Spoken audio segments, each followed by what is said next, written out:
ఈ స్నానము యొక్క పరాకాష్ఠ ఇరుముడి. అది నీకు వస్తేనే గురువుగారు కట్టాలి ఇరుముడి. నాకు 40 అయిపోయిందంటే కట్టాలని ఏం లేదు. నిన్ను అడిగి నువ్వు పరిణితి లేకపోతే ఇంకో 10 రోజులు చేయరా అని చెప్పచ్చు గురువుగారు. ఏమిటో తెలుసా అండి ఆ స్నానం? అది ఈశ్వరుణ్ణి పైనుంచి కిందకి, కింద నుంచి పైకి చూడగలగడం.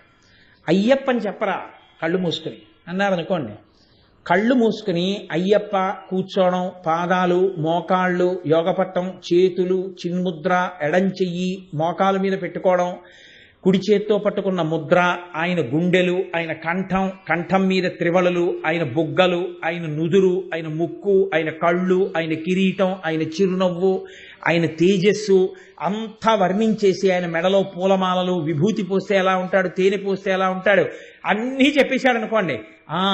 ఇస్తున్నాను రా ఇరుముడు అంటారు. మానస స్నానము